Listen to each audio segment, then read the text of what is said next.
We're now going to look at an operation on vectors which doesn't come from addition or subtraction or scalar multiplication the way that the previous operations that we've looked at have. This is going to be something that is unique to vectors that doesn't show up in the arithmetic of real numbers that we've seen before. And it's going to be motivated by the following question.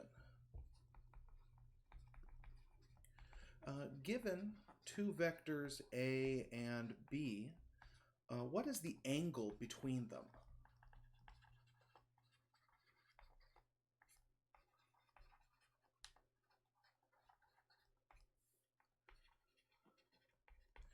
In order to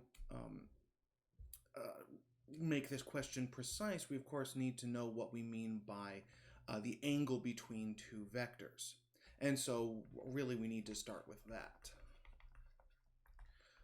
Given the vector A with components A1 and A2, and the vector B with components B1 and B2, the angle between the vector A and the vector B is the angle AOB, where O is the origin, the point A is the point with coordinates A1, A2, and B is the point B1, B2. When we graph it out, the definition becomes clearer. What we're doing here really is we're taking our vector A and vector B and considering them with their base at the origin, or with their starting point at the origin. And then we're asking, what is this angle between them? The shortest angle between them, so in fact this angle is always going to be between 0 and 180 degrees, or 0 and pi radians. We can talk about the angle between two vectors in terms of either radians or degrees, and we'll use both of them generally. Some more pieces of terminology that go along with this. If the angle between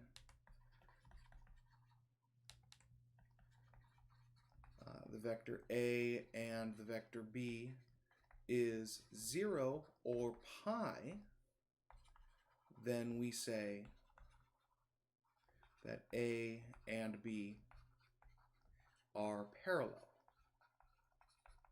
meaning that they point in either the same or opposite directions. So if the angle between the two vectors is 0, then that means that the two vectors lie right on top of one another. And if the angle between them is pi, that means that they point in exactly opposite directions. In either of those cases, we'll say that A and B are parallel. And if the angle between, if the angle is pi over 2, we say that A and the vector A and B are perpendicular. Another term that's often used instead of perpendicular is orthogonal, which means the same thing. So then the question becomes, how do we actually find this angle? And for this, we're going to go and use the law of cosines, because if we consider this setup here, and let's suppose that we've got this segment that goes between the endpoints of A and B, then we know something about the red side of the triangle, the blue side of the triangle, and the green angle. This is exactly the sort of situation, rather we want to find out about the green angle. This is exactly the sort of situation where the law of cosines can help us, because it turns out that we can also know about this green side because um, because this green side, depending on which way we go, is just a difference of the two vectors. So let's go ahead and look at this. So the question that we're trying to answer now is, how do we actually find the angle between a couple of vectors A and B? So let's get a diagram similar to what we had before.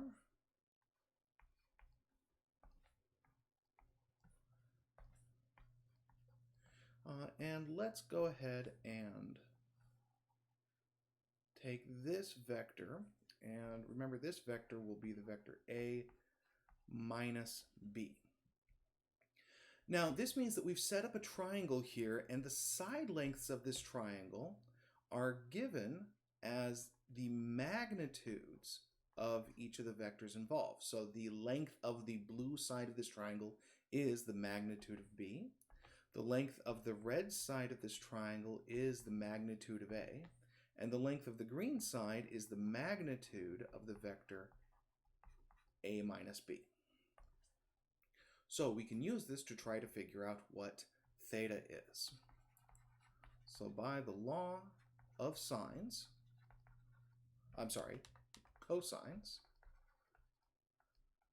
we have that the length of the opposite side, which is the magnitude of the vector A minus B squared, is equal to the magnitude of A squared plus the magnitude of B squared minus 2 times the magnitude of A times the magnitude of B times cosine of theta. And we should hopefully be able to simplify this down. Now, we have, as before, the following notation. We're letting A, B have components A1 and A2. The vector B has components B1 and B2.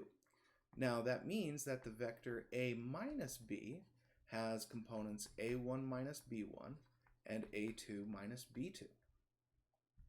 And therefore, we have that the magnitude of A minus B squared is A1 minus B1 squared plus A2 minus B2 squared. Now we know the magnitude is the square root of this quantity, and so if we square the magnitude, then we get this quantity with the squareds. Let's expand this out and see what we get. If we expand out the first part, we get A1 squared minus 2A1B1 plus B1 squared. Expanding out the second becomes A2 squared minus 2A2B2 plus B2 squared. Well, now I want to gather some stuff up together. We've got A1 squared and A2 squared. I want to gather those together. And then I've got B1 squared plus B2 squared. Let's gather those together. And then we've got minus 2A1B1 minus 2A2B2 sort of left over. Now, the A1 squared plus A2 squared and the B1 squared plus B2 squared can be rewritten as the magnitude of A squared and the magnitude of B squared. And I'm going to factor a negative 2 out of these two right-hand terms. So we get minus 2 times A1B1 plus A2B2. All right, so that was a lot of work figuring out simplified form, or another form of the magnitude of A minus B. So that means that if we take all this back and plug it into the law of cosines, we get that the magnitude of A squared plus the magnitude of B squared minus 2 times A1B1 plus A2B2 is equal to the magnitude of A squared plus the magnitude of B squared minus 2 times the magnitude of A times the magnitude of B times cosine of theta.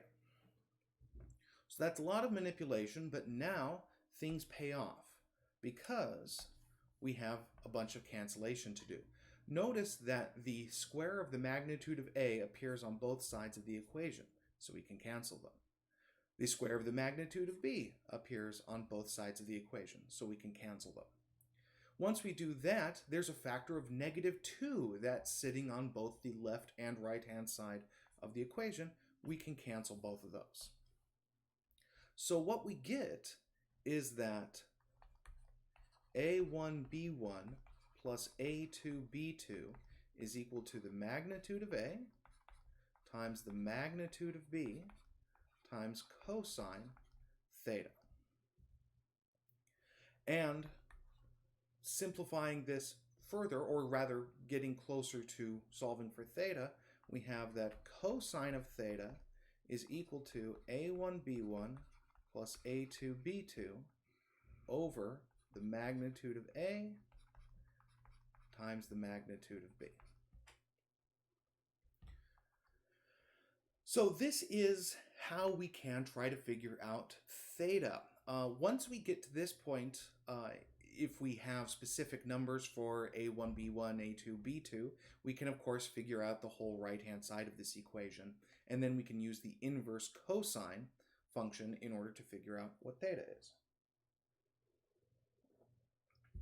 It turns out that the numerator of this expression is very important in its own right. This expression here, the A1B1 plus A2B2, is very important, and it's actually going to be the formula that determines our new operation. This is going to be what we call the dot product of vector A and vector B. So let's go ahead and talk about the dot product for a little bit, and then we'll come back and see how we can use this computation that we just did in order to solve problems involving the angles between vectors and even some application problems. So by definition, given vectors A with components A1 and A2, and B with components B1 and B2, the dot product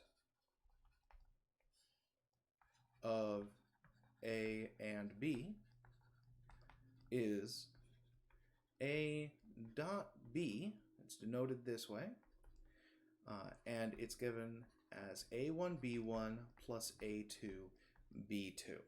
So you multiply the first components together, you multiply the second components together, and you add them all, and you add them up. So some things to note about this, the dot product that's different than the other operations that we've seen before. When we took two vectors and we added them or subtracted them, then we got a new vector back. In fact, even when we had the scalar multiple of a vector, we got a vector back. This is different because we start with two vectors, but notice that the result is a scalar. The result is a single number. So we take two vectors, take their dot product, and a number is the result. The precise meaning of the number really comes from the analysis we just did, where we saw how it's related to the angle between the two vectors. There are some properties of the dot product we can look at, but before we do that, let's do a few examples where we just find the dot product of two vectors. So let's find the dot product of the vector 5, -1, and 2, 3. So the process for finding the dot product of two vectors is always the same. You're going to take the two first components together and multiply them. Then you're going to take the two second components together and multiply them, and then add the results together. And in this case, when we do this, we get that this is 10 minus 3, which is 7. So that tells us that the dot product of these two vectors is 7. It's just a number. Let's see how we can use this to find the angle between them. Well, from before,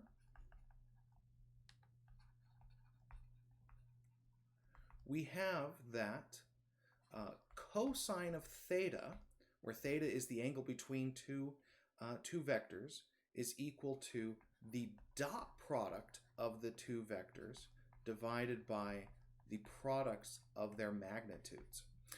We'll write this down explicitly in a second after we use this here. Now, we just figured out that the dot product of these two vectors is 7. Now, we do need to figure out the magnitudes of each of these. So if we want the magnitude of the vector 5, negative 1, that's the square root of 5 squared plus negative 1 squared, which is the square root of 26. And then the magnitude of 2, 3 is equal to the square root of 2 squared plus 3 squared, which is the square root of 13. And so in this case, we get 7 over.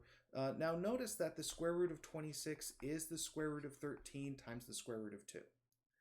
And so these mean that the square root of 26 times the square root of 13 is the square root of 2 times the square root of 13 times the square root of 13, which is 13 times the square root of 2.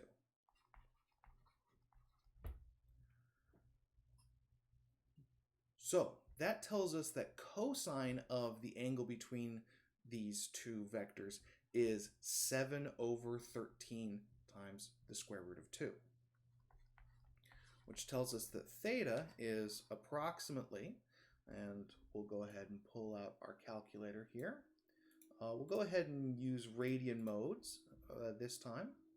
And if cosine of theta is 7 over 13 square root of 2, then that means theta is 7 divided by, or in the inverse cosine of 7 divided by 13 times the square root of 2.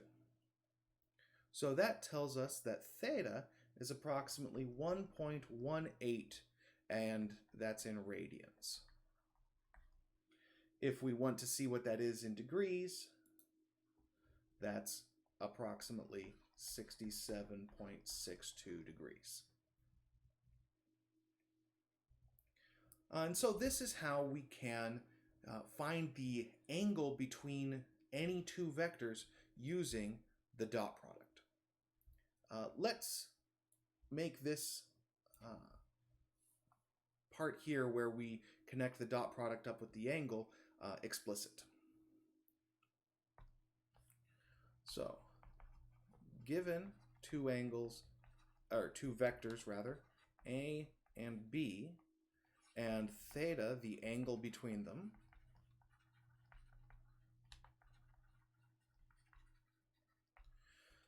we have that cosine of theta is equal to the dot product of A and B divided by the product of their magnitudes.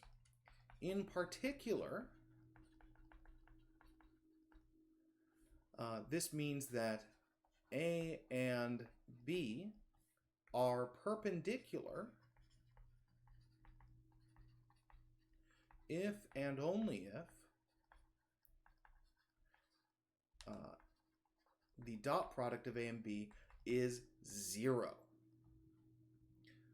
So this in particular bit at the end winds up being very, very useful to us. We can tell whether or not two vectors are perpendicular easily just by taking their dot product and seeing whether we get 0 out of it.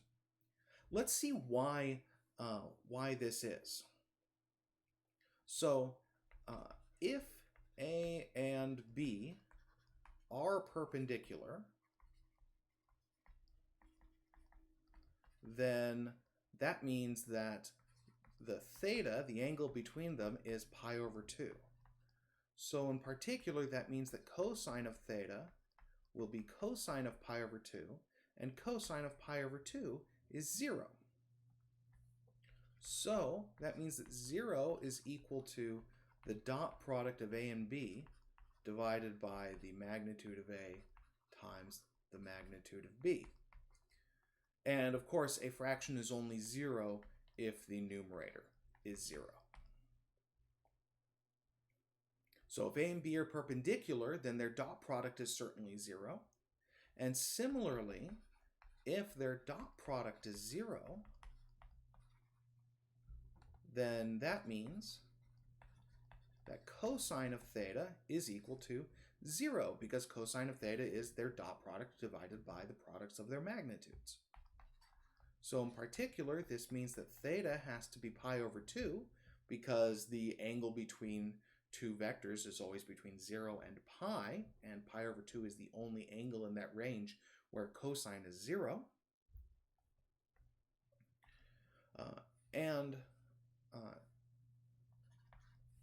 And so this means that the vector A and the vector B are perpendicular.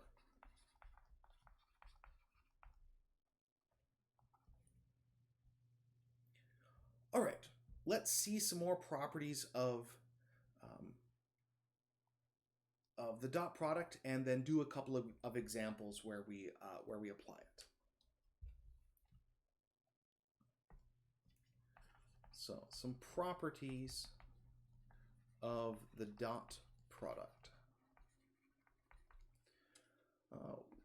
We have that if we take the dot product of a vector with itself, we get back the square of the magnitude of that angle, or not angle, of that vector, sorry. And this is just because if we take the dot product of A and A, this is by definition A1 times A1, so A1 squared, and then A2 times A2, so A2 squared, which is, again by definition, just the square of the magnitude of A. We have that the dot product of A and B is the same as the dot product of B and A.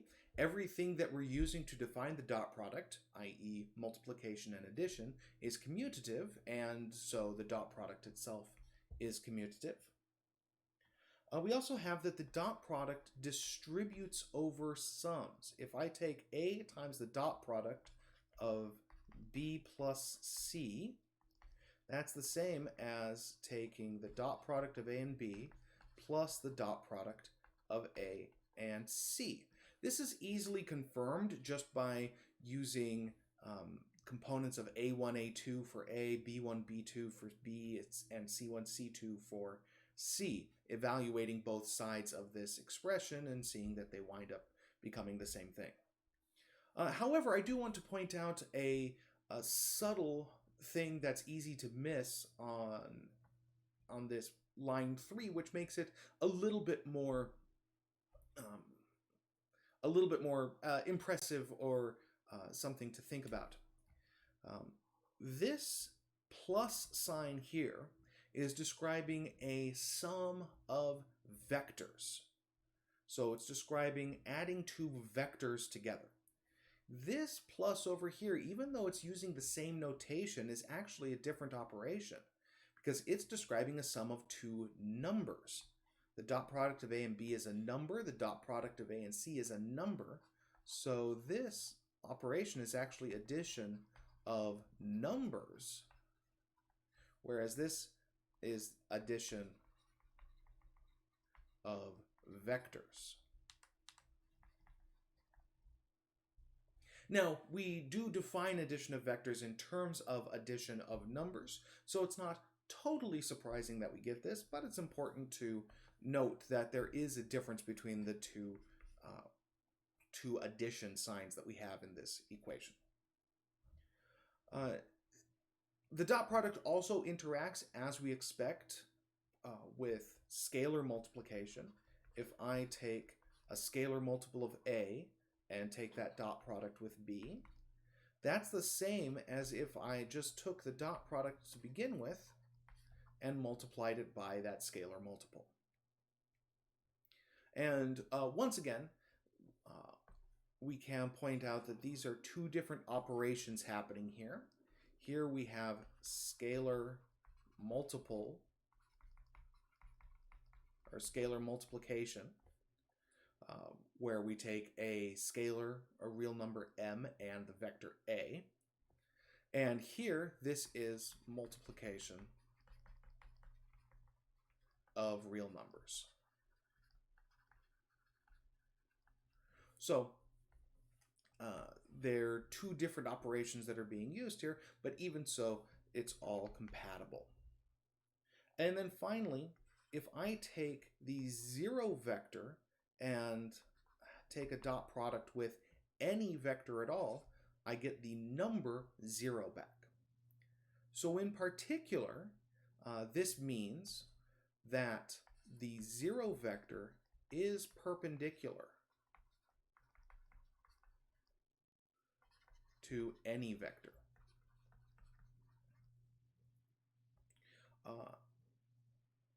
Should say any non-zero vector.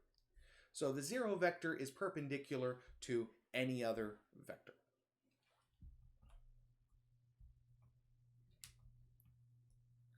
Okay, so let's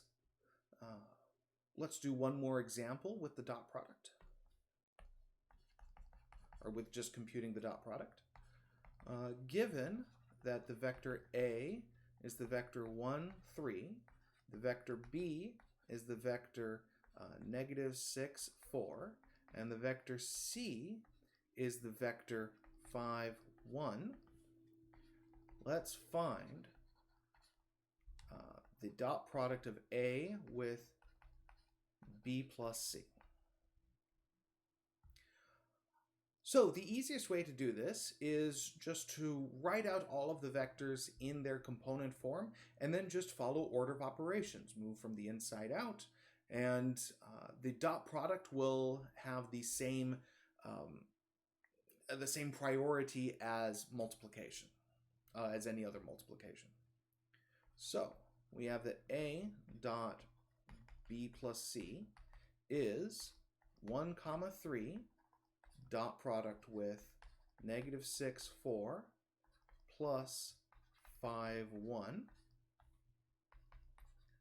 That's going to be 1, 3 dot product with the sum of these two vectors. -6, 4 plus 5, 1 is -1, 5, because we just add the component, add the products of the corresponding, just add the corresponding components. Sorry, getting ahead of myself. -6 plus 5 is -1, 4 plus 1 is 5. Now, when we take the dot product, we take the product of the first components together, and we take the product of the second components together, and we add them up. So we wind up with -1 plus 15, which is 14. So the product of these, so the dot product of the two vectors A and B plus C is 14.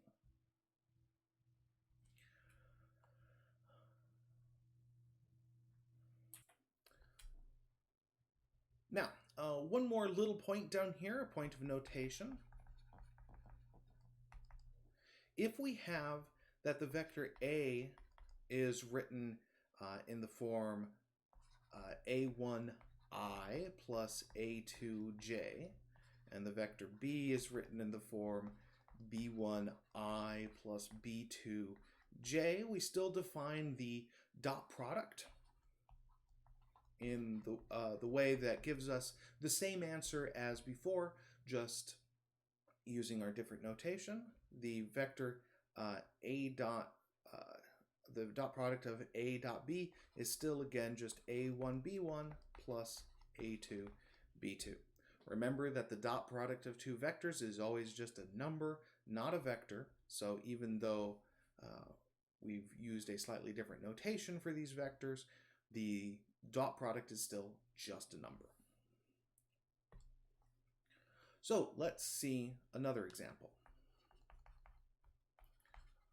Let's show that the vectors A, which are 3, -2, and B, which are -12, 8, are, -12, -8, are perpendicular.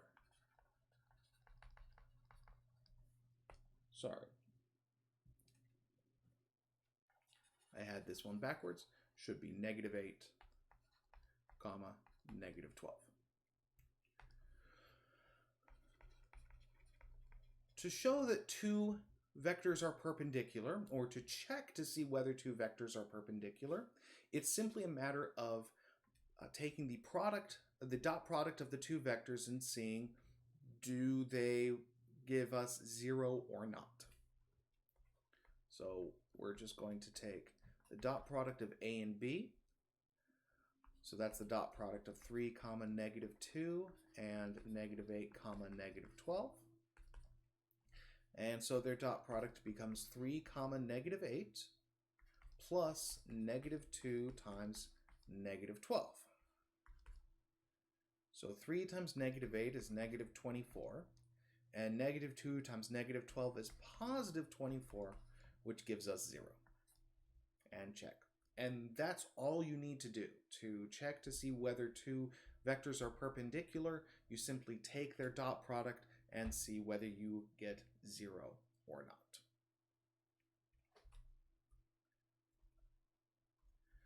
Okay, now the next thing that the dot product is useful for is when we want to project one vector onto another. So the picture is useful here. Let's say that we've got a vector A here, and we've got a vector B here. Well, it turns out that we can always express A in the following way. We can express it as a combination of two vectors. One that's going in the same direction as B, and one that's going perpendicular or orthogonal to B. And when we do that, we're often interested in this distance down here. This length, the single number, not the vector, but this length is called the component of A in the direction of B, or with the notation comp B of A. So the idea is that if we were to take the vector A and sort of project it down onto B, if there was a light shining straight down onto the vector B, what's the length of the shadow that the vector A would make on it? Now, we're going to give a precise definition of this in a second, because we're going to want to figure out what this is.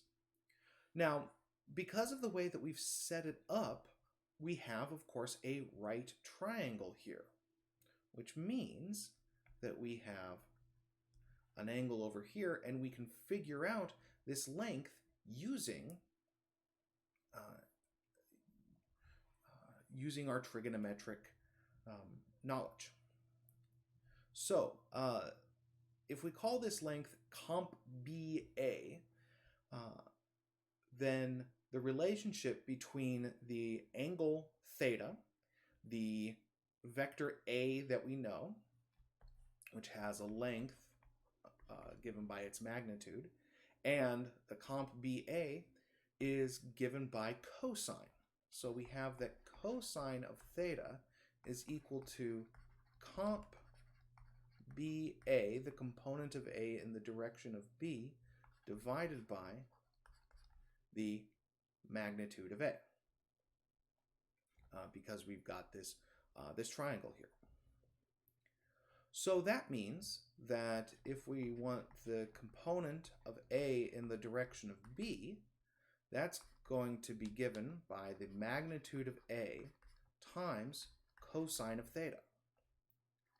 Now, we could, of course, stop here, but we know what the cosine of theta is. We can express the cosine of theta in terms of the magnitudes of the vectors and their dot product. So cosine of theta is equal to the dot product of A and B divided by the magnitude of A times the magnitude of B.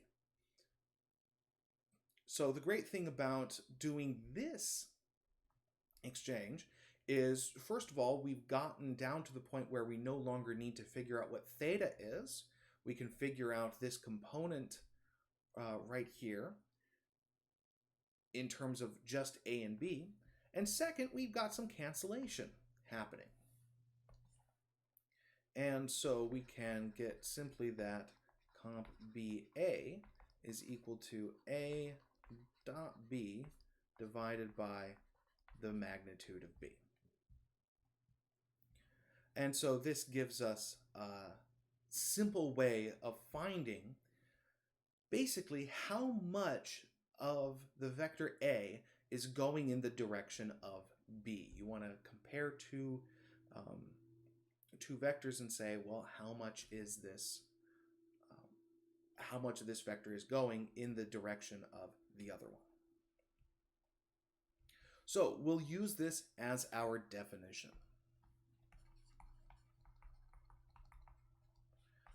Given vectors A and B, the component of A in the direction of B is given by the same notation, comp BA, and it's defined to be the dot product of A and B divided by the magnitude of B.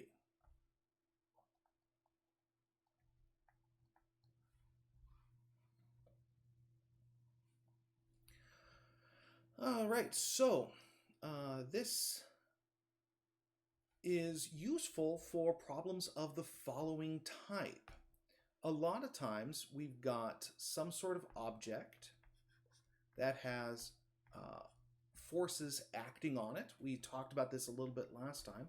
So let's consider the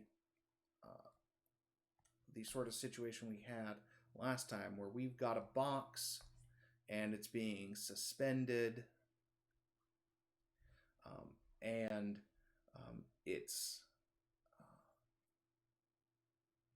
got gravity pulling on it going downwards.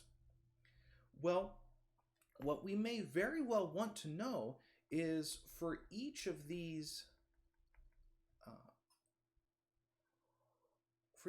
chain force vectors coming from the chains holding the object up, what's the component of that vector in the direction of the force due to gravity?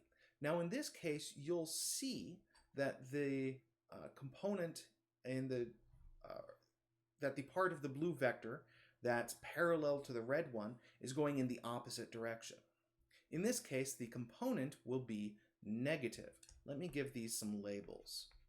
Let me call that A, B, and then I'm going to give this one G for gravity.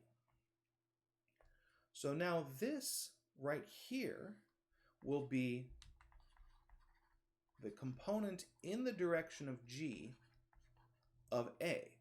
So this is going to be the amount of force from the vector A pulling in the direction of G. Now in this case, we have that the component of A in the direction of G is negative, meaning it's pulling in the opposite direction.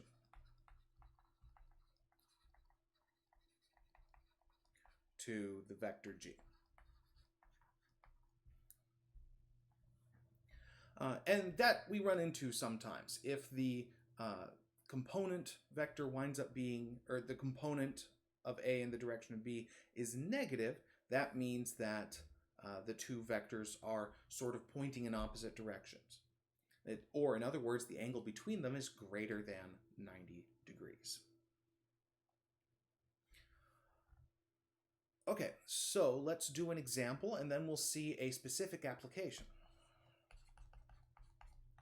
Let's let A be the vector 4, 3, B be the vector 1, 2, 1, negative 2, rather.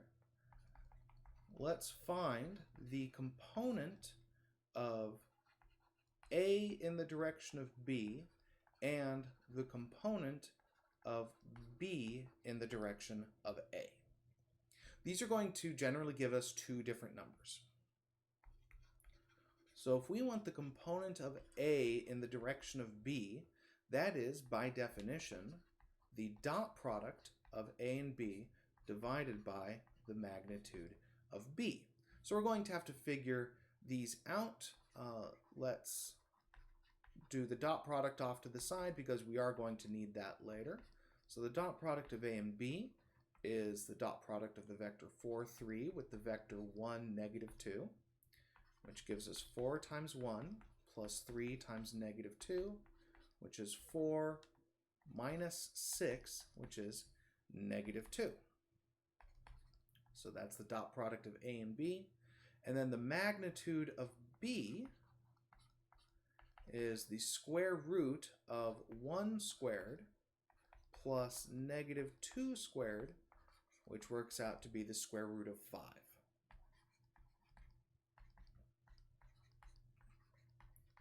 So, if we take the vector A and project it onto the vector B, this tells us that the length of that shadow will be 2 over the square root of 5, and it'll be pointing in the opposite direction to B itself. So we're going to have some sort of situation like this.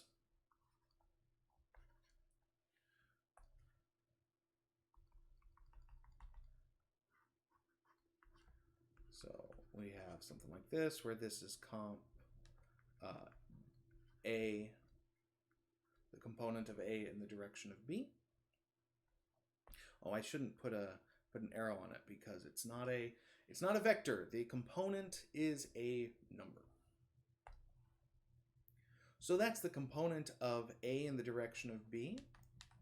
To find the component of B in the direction of A, we're going to take the appropriate formula. So that's the dot product of B and A over the magnitude of A.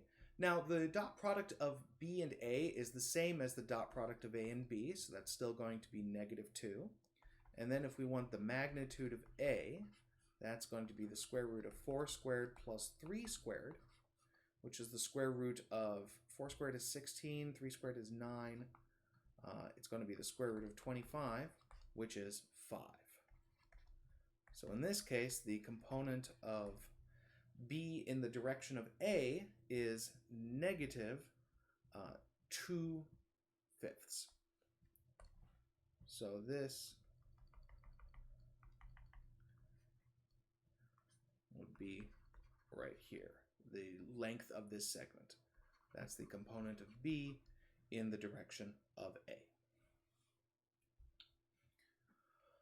So to see how we actually use this, let's think about a particular concept from physics, that of work. In physics, the work done by a force of magnitude F, which pushes an object d distance, is just the product of the force times the distance if the force F is working, or is applying, I should say, in the direction of travel.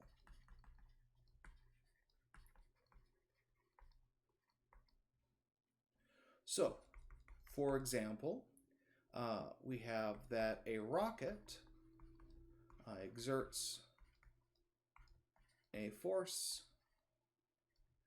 of 2,000 newtons over a distance of 150 meters. So here we've got some sort of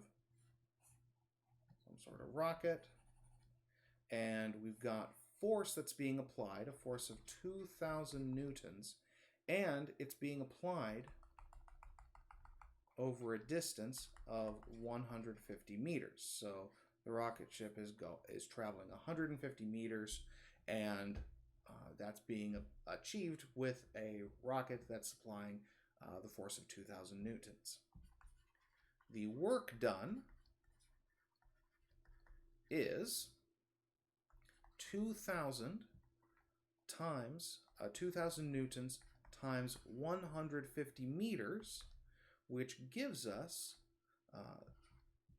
300,000 Newton meters, which is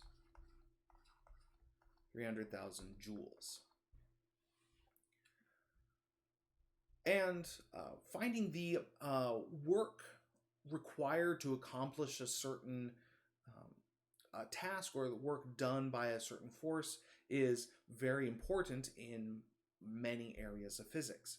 However, this formula that we have only applies if the force is applying in exactly the same direction of the travel of the object. If it's applying in a different direction, then we can't use exactly this formula.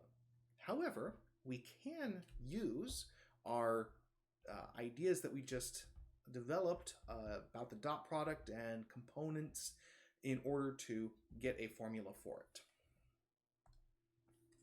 So now, let's suppose we have a force vector F. So this is going to give both the magnitude of the force in a particular direction. So suppose we have a force vector F, which applies to an object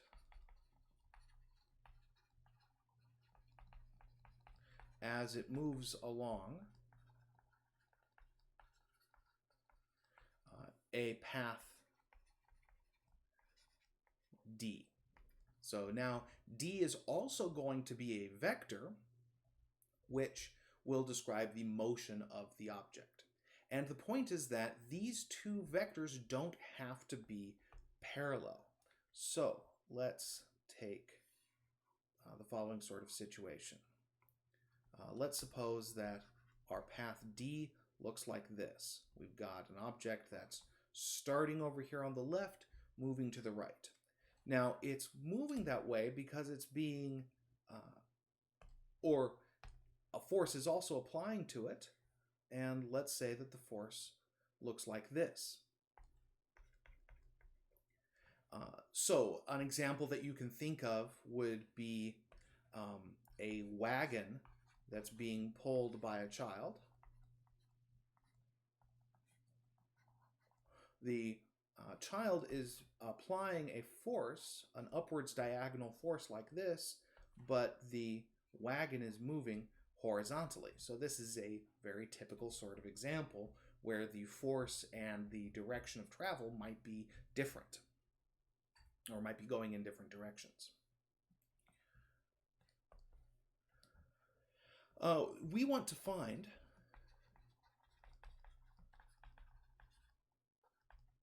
the work done by the force F as the object moves along the vector D. So we can break F up into two components.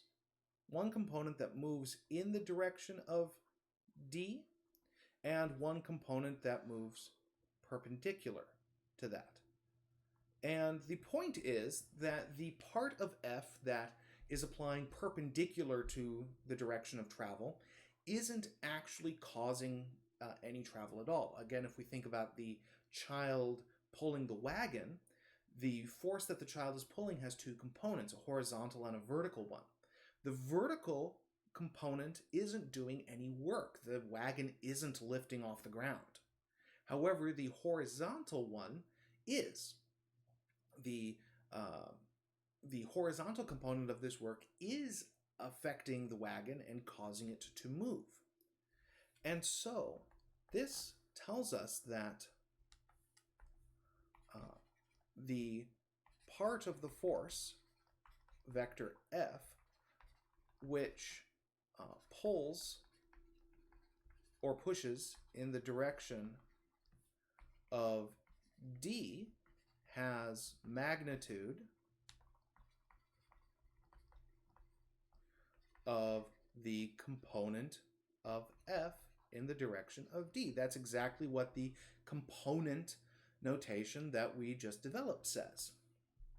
So this red part down here, the horizontal part of F, has magnitude of comp D of F, the component of F in the direction of D.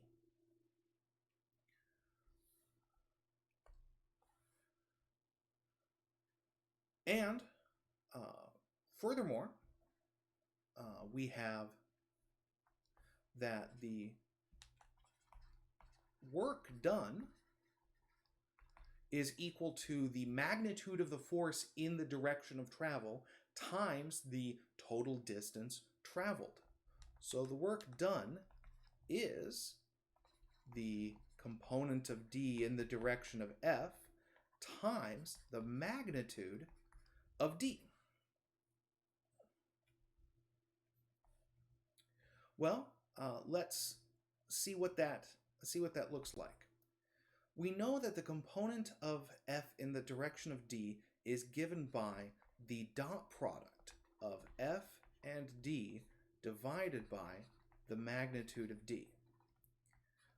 But we've also multiplied by the magnitude of D on in this formula for work. So in fact, the work done is exactly given by the dot product of the two vectors. This is one of my favorite things that you can do with the dot product. Everything just cancels out and reduces so simply that it's just beautiful. So let's write down our conclusion. The work done by a force F along a path D is exactly the dot product of F and D. And aside from caring about the units that you're working with and so forth, that's it. So let's see how we can apply this. A 200-pound object slides down a 15-degree slope, a distance of 50 50 feet. How much work was done by gravity?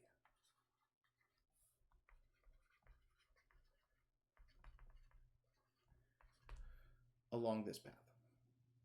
So let's look at the situation we've got. We've got some sort of object. We're not told what it is, but we're told that it's 200 pounds. And we're told that it slides a distance of 50 feet. We're also told that this is a 15-degree slope. So, in order to work out this problem, we need to figure out two vectors. We need to figure out the force vector applying to this object, and we need to figure out the displacement vector. That is the vector that shows the travel that the object did. Let's do the force vector first because that's fairly easy. Now, anytime we are setting up a problem like this, we have to decide on some sort of axes. We need to decide what's the vertical, what's the horizontal when we work out our when we want to write down the components of our vectors. In this case, it makes a lot of sense just to put the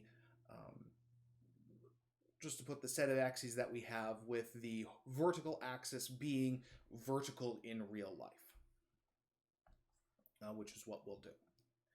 So that means that the force vector is the force of gravity. We're told that we want to know what the work is done by gravity, so we need to know the force due to gravity. So our force is the force of gravity. And in this case, we're actually already told it because a 200-pound object, 200 pounds is in fact describing the force of gravity on the object. Pound is a force unit. And so this vector going down actually has a magnitude of 200. And so because it's a vector that's pointing straight down with a magnitude of 200, it has components of 0 and negative 200. So now we need to figure out the displacement. So we're told that it has a magnitude of 50 feet, and we know from last time that if we can figure out the angle that it's traveling, then we can figure out its components. So if we move it to its position vector here, we're told that it's got an angle of 15 degrees. So that gives us 15 degrees like this, except of course when we go to work out the components, we'll use negative 15 degrees because we see that the blue vector is 15 degrees in the clockwise direction from the positive x-axis. So to get the displacement, that's going to be given by 50, the magnitude of the displacement vector, times cosine of negative 15 degrees, comma 50, times sine of negative 15 degrees. And we'll go ahead and do that in the calculator. So, I'm pulling out the calculator here. We get 50 times cosine of negative 15 degrees gives us 48.3. And then 50 times sine of negative 15 degrees gives us negative 12.9. So this is telling us that as this object moves, it moves 48.3 feet across and 12.9 feet down, hence the negative 12.9. And this makes sense to us. You always want to do a little sanity check as you're moving along. Make sure that the vectors that you get makes sense. In this case, because we're going down the hill, having the negative second coordinate is in fact what we expect. So now that we have our force vector and our displacement vector, we can calculate the work. The work is simply the dot product of those two vectors. So it's the dot product of the vector 2 comma negative 200 and the vector 48.3 comma negative 12.9. In this case, we get 0 times 48.3 plus negative 200 times negative 12.9, which will give us 0 times 48.3 is just 0, and then we get 2580, 2580, and then to figure out what the units of this are, our work is force times displacement. Our force is being measured in pounds. Our displacement was being measured in feet. So this is in fact measured in foot-pounds, which is one of the units of work that we get in the imperial system. So if you go on to physics, you'll see a whole lot more applications of this. But I definitely wanted to talk about this because this is one of the best examples of how understanding the dot product can help you understand and compute with lots of various applications.